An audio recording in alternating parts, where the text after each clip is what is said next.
Welcome to The Newsworthy. All the day's news in less than 10 minutes. Fast, fair, fun, and on the go. Happy New Year, and thanks so much for tuning back in. Today, we're talking new laws starting in the new year involving the minimum wage and marijuana. Plus, protests in Iran, the announcement from Hollywood A-listers, and the New Year's Day mocha at Starbucks. All that and much, much more in less than 10 minutes. I'm Erica Mandy. Today is Tuesday, January 2nd. You ready? Let's do this. The new year means new laws go into effect around the U.S. One of the most notable is the increase in the minimum wage, at least in 18 states and 19 cities. So by how much? Well, it depends. It ranges from an increase of 35 cents an hour, like in Michigan, to an extra $1 an hour, like in Maine. And The Hill reports a couple cities will require a hike of $2, like in Mountain View and Sunnyvale in California. Some say it's all necessary to provide workers with a wage they can actually live on. Others say it's tough on small businesses and can lead to businesses shutting down altogether, aka no jobs. Remember, in the U.S., everyone has to make at least $7.25 an hour. That's the federal requirement, and it hasn't changed since 2009. But some states and cities have gone up from there all the way to requiring $15 an hour in some places. CNN has the full list for the 2018 changes. I'll link to it in today's show notes. Also, there were several other laws that took effect on the 1st. Here are a few of them from NBC News. Recreational marijuana just became legal in California, for people over 21 at least. In Oregon, cigarettes became illegal for anyone under 21. And yes, that includes e-cigarettes. It's the 4th state to do that. In Vermont, bosses cannot ask you for your username and password to get into your social media sites. And in New York, employers must give you paid family leave, and the state will eventually require that to be at least 12 weeks long. Let's talk North Korea. North Korea's leader started the new year with both a warning to the U.S., but also a bit of a softer tone to South Korea. So first, the stern part. Kim Jong-un says North Korea has completed its nuclear program and that it can reach the entire U.S. mainland. Oh, and he said the U.S. should know he has a nuclear button on his desk. But Reuters reports he also called for peace between North and South Korea, that he wants to lower the tension on the Korean peninsula. That was not as expected. Kim Jong-un said North Korea may even send some representatives to the Winter Olympics, which is next month in South Korea. South Korea welcomes it. But apparently some U.S.-based experts are saying, watch out, this could be North Korea's way of trying to divide South Korea and its main ally, the U.S. President Trump's first tweet of 2018 harshly criticized Pakistan, saying Pakistan has given safe haven to terrorists, and the U.S. has foolishly given billions of dollars in aid over the last 15 years. Pakistan had a comeback, also on Twitter, saying Pakistan has provided free military bases and intel in the fight against al-Qaeda and only gets mistrust in return from the U.S. The New York Times has reported that the U.S. might withhold a bunch of money in aid to Pakistan, like $225 million.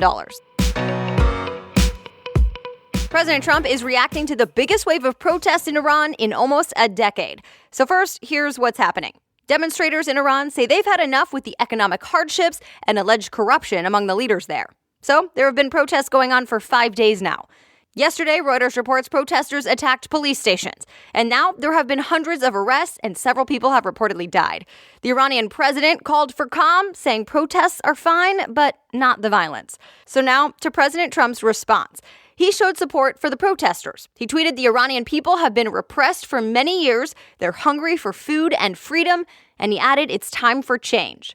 By the way, a lot of the protests were organized on a popular messaging app there called Telegram. And Recode reports the Iranian government called on the app's CEO to shut down the channels that talked about violence. The CEO apparently did, saying it's against the app's policy to incite violence, no matter the political affiliation. All right, other things people may be talking about today. Some big names in Hollywood are getting together to say, we know it's not just Hollywood A-listers dealing with sexual harassment at work, and they want to do more to help working-class women who don't have the same privileges they do.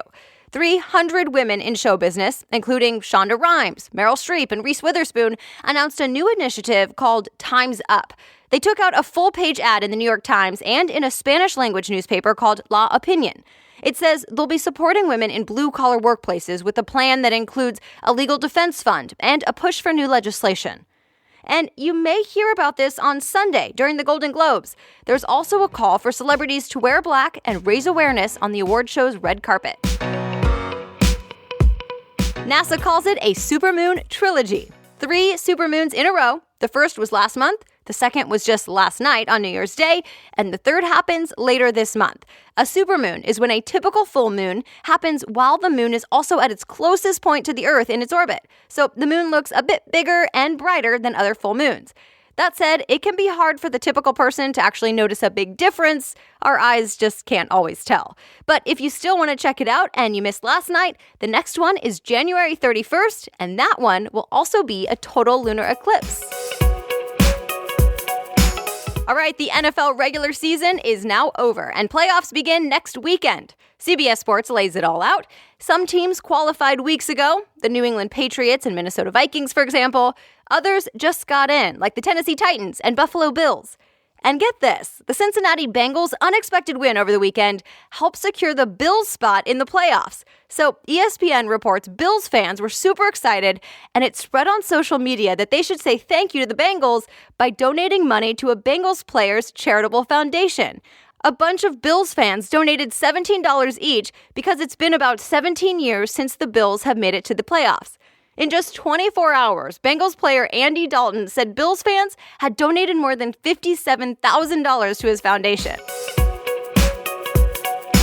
With pretty much any holiday now, you can expect a Starbucks specialty drink.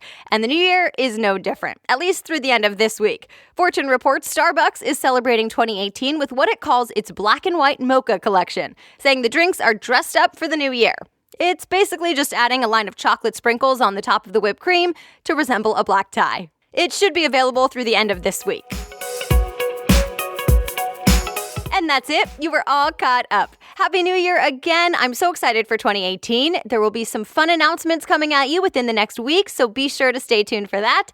Everything from a new segment to a giveaway to say thank you. In the meantime, you can always read more about today's news in today's show notes on thenewsworthy.com. Just click episodes and today's date. The Newsworthy is ready to go every weekday by 4 a.m. Eastern Time.